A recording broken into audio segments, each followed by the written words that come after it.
Hi dear student, आज हम पढ़ेंगे एप्लीकेशन ऑफ यूसीएम।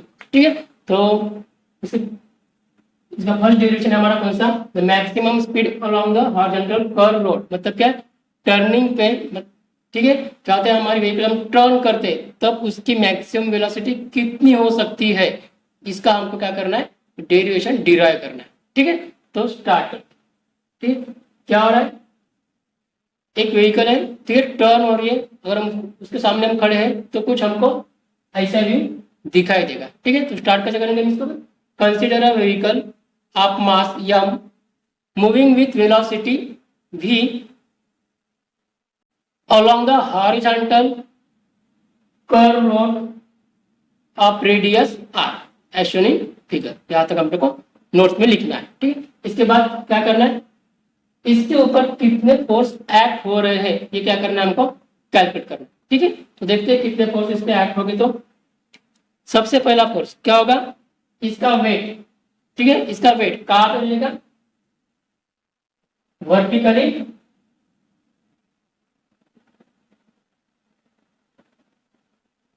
इसका वेट कहां रहेगा, vertically downward direction toward the centre of earth. Formula m into g. ठीक है, सेकंड फोर्स लगेगा इसके ऊपर, कौन सा फोर्स लगेगा, ये सरफेस का फोर्स लगेगा। कौन सा, जहां पे हमारी व्हीकल और सरफेस का कांटेक्ट रहे उस सरफेस पे क्या लगेगा, कांटेक्ट फोर्स लगेगा। ठीक है, उसकी डायरेक्शन कहां कैसी होती है, उसकी डायरेक्शन होती है perpendicular to the surface and X कहां पे होगा, व्हीकल पे। ठीक है,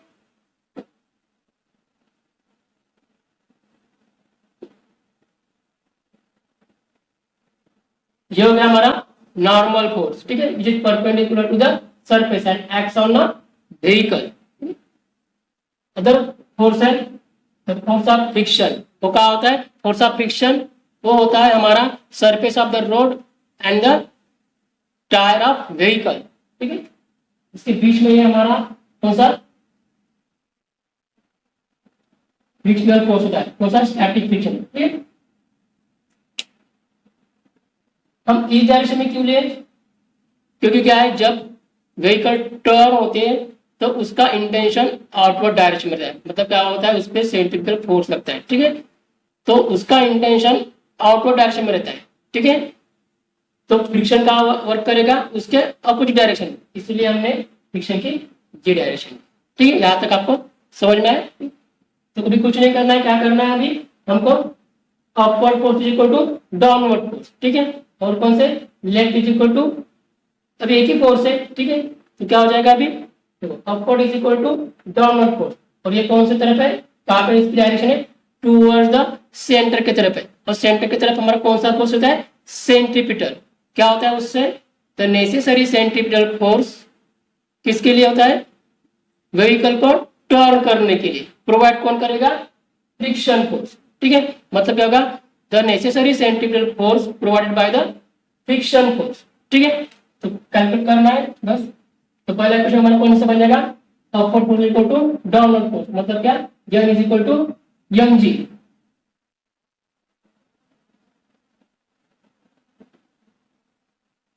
ये भी हमारा क्वेश्चन नंबर 1। इसका मतलब क्या है कि normal reaction balance the weight mg। ठीक है, सेकंड कौन सा है हमारा, फ्रिक्शनल फोर्स, तो क्या कर रहा है, नेसेसरी सेंट्रीपिटल फोर्स प्रोवाइड कर रहा है। ठीक है, मतलब नेसेसरी सेंट्रीपिटल फोर्स, इसका फार्मूला क्या है, M V square upon R, that is the friction. ठीक है, इसको हम इक्वेशन नंबर 2 देंगे। ठीक है, अभी पूरा मैथमेटिक्स दिया है। ठीक है, क्या करना है, इसको डिवाइड करना है, डिवाइड इक्वेशन 2/1। क्या करना है, इक्वेशन 2 को डिवाइड करना है किससे, 1 से, तुमको क्या मिलेगा, Fs upon n is equal to mv square upon r divided by mg। क्या हो जाएगा, mm कैंसिल हो जाएगा, क्या रहेगा यहाँ पे, Fs upon n is equal to v square upon g, यहाँ लग जाएंगे, क्या हो जाएगा ये आर इंटू जी। ठीक है, तो समझ में आपको? ठीक है, अभी क्या करना है हमको, क्या निकालना है, मैक्सिमम स्पीड निकालिए, मतलब मैक्सिमम वेलोसिटी निकालिए। तो मैक्सिमम स्पीड यानी क्या करना है हमको, एक्चुअली स्पीड इंक्रीज करना है। अगर स्पीड इंक्रीज करना है तो हमको क्या करना पड़ेगा, फ्रिक्शन भी इंक्रीज करना पड़ेगा। लेकिन क्या है, फ्रिक्शन सर्टन लिमिट तक इंक्रीज कर सकते हैं, उसके बाद फ्रिक्शन की वैल्यू इंक्रीज नहीं कर सकते। उसकी वैल्यू कैसी है, वेरिएबल है, कहां से, 0 से लेके म्यू एस इंटू यन तक, मतलब 0 से म्यू एस इंटू यन तक की सिर्फ वैरी हो सकती है, बियॉन्ड उसके जा नहीं सकती। ठीक है, मतलब हमको अभी क्या करना है, हमको वी मैक्स करना है, मतलब क्या करना है, वेलोसिटी मैक्सिमम करनी है। तो ऑब्वियसली को क्या करना पड़ेगा, फ्रिक्शन भी मैक्सिमम ही करना पड़ेगा। ठीक है, तो फ्रिक्शन की मैक्सिमम वैल्यू कितनी होती है, कितनी होती है, म्यू एस इंटू यन। ठीक है, therefore F S upon N करोगे तो हमको क्या मिल जाएगा, mu S. There mu S क्या है, coefficient of static friction.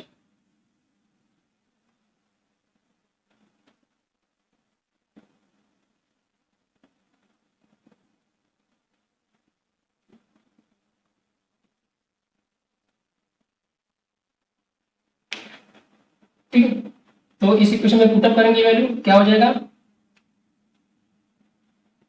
F S upon N की जगह हम क्या लिखेंगे अभी, mu S is equal to V square max upon R G. ठीक है, therefore V square max is equal to, ये इधर चल जाएंगे, क्या जाएगा, mu S into R G. Therefore v is equal, V max is equal to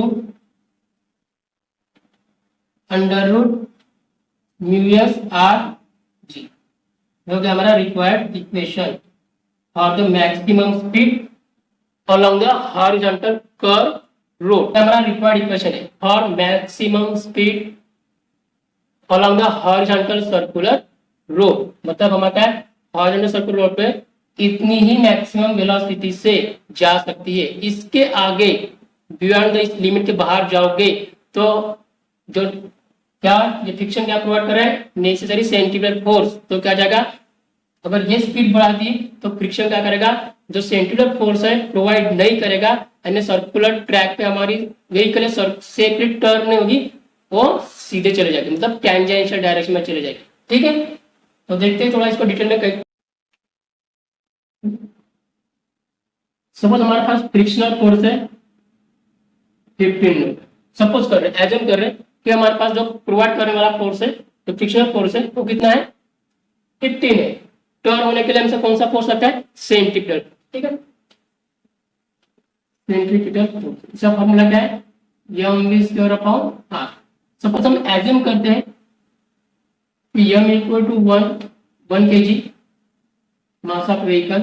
ठीक है, और क्या, आर इक्वल सब हम 1 मीटर लेंगे, तो क्या आ जाएगा, यहाँ पे पुटअप करेंगे तो 1 और 1 ऐसा जगह से क्या रहेगा, वी स्क्वायर रहेगा। ठीक है, मतलब क्या, centrifugal force is equal to V square. ठीक है, अभी देखते हैं हम स्पीड बढ़ाने के बाद क्या होता है।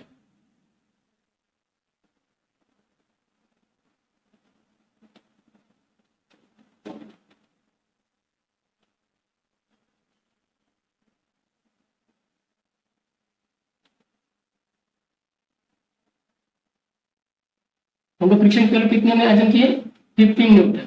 ठीक है, ठीक है, हम क्या करते हैं अभी, step by step speed increase करते हैं। ठीक है, सबसे पहले क्या लेते हैं, 1 की स्पीड। ठीक है, तो क्या हो जाएगा, यहाँ पे 1 पुटअप करेंगे तो 1 ही रहेगा। ठीक है, 1 न्यूटन का फोर्स लगेगा, चाहिए इसको। ठीक है, सेंट्रीफ्यूगल फोर्स कितना चाहिए, 1 न्यूटन। प्रोवाइड कौन करने वाला है, फ्रिक्शनल फोर्स। क्या इसके पास 1 न्यूटन अवेलेबल है, हाँ हाँ, इसकी वैल्यू कितनी, मैक्सिमम 15 न्यूटन है, मतलब ये इसको जो लग रहा है कितना, 1 न्यूटन, तो ये प्रोवाइड करेगा 1 न्यूटन यहाँ से। ठीक है, हम क्या करेंगे अभी, स्पीड को इंक्रीज करेंगे, क्या किए, 2 किए, यहाँ पे 2 पुटअप करोगे तो कितना हो जाएगा, 4, मतलब 4 न्यूटन। क्या 4 न्यूटन का फोर्स प्रोवाइड कर सकता है फ्रिक्शन, हाँ प्रोवाइड कर सकता है, इसके पास कितना है, 15 है, मतलब ये 4 भी प्रोवाइड करेगा। ठीक है, फिर से क्या करेंगे हम, इंक्रीज करेंगे स्पीड 3 से करेंगे। 3 का स्क्वायर कितना है 9, मतलब 9 न्यूटन। क्या प्रोवाइड कर सकते हैं? हाँ प्रोवाइड कर सकते हैं। ठीक है, हम क्या करेंगे जी 4 की स्पीड बढ़ेंगे तो क्या होगा, देखो कितना होगा यहाँ पे 16 न्यूटन, और हमारे पास अवेलेबल कितना है 15। देखो इस कंडीशन में क्या होता है, तो इस कंडीशन में क्या हो रहा है, मैंने 1 की स्पीड इंक्रीज की, हमारी व्हीकल टर्न हो गई सेफली। 2 की स्पीड इंक्रीज की, टर्न हो गई। 3 की इंक्रीज की, टर्न हो गई। लेकिन 4 की जब स्पीड इंक्रीज करना चाहे तो क्या होगा, देखो हमको क्या चाहिए, हमको क्या चाहिए था, हमारे पास कितना फोर्स अवेलेबल है 15 ही है, लेकिन क्या होगा ये 16 से चला गया। अब ये frictional force necessary centrifugal force है प्रोवाइड नहीं करेगा, मतलब हमारी कार क्या हो जाएगी, टेंजेंशियल पाथ फॉलो हो जाएगी, करेगी, मतलब क्या हो, स्किड हो जाएगी, सर्कुलर मोशन परफॉर्म नहीं करेगी। ठीक है, आई होप आपको यहाँ तक समझ में आ गया। मतलब इसका मतलब क्या है, हमारा जो स्पीड 0 से लेके कहाँ तक है, हमने 3 तक चला गया। ठीक है, इसके एग्जाम्पल क्या इससे ले रहे हैं, मतलब क्या हो रहा है, इसके बीच में वैरी हो रही है। ठीक है, वी मैक्स इसके बीच में वैरी हो रहा है, मतलब 0 से लेके मैक्सिमम कितनी इसकी स्पीड 3 तक, इसके बाहर वो नहीं जा सकता, उसके बियॉन्ड द लिमिट नहीं जा सकता। ये इसकी क्या है, रेंज है। 0 से भी सेफली टर्न होगी, 1 से भी सेफली टर्न होगी, 2 से भी टर्न होगी, ठीक है, 3 से भी टर्न होगी, लेकिन 4 से टर्न नहीं होगी, मतलब इसकी क्या है, मैक्सिमम वेलोसिटी। ठीक है, इसी से क्या होगी, तो सेफली टर्न हो जाएगी। ठीक है, आपको यहाँ तक अपनी, यहाँ तक आपको पूरा समझ में आएगा आपको।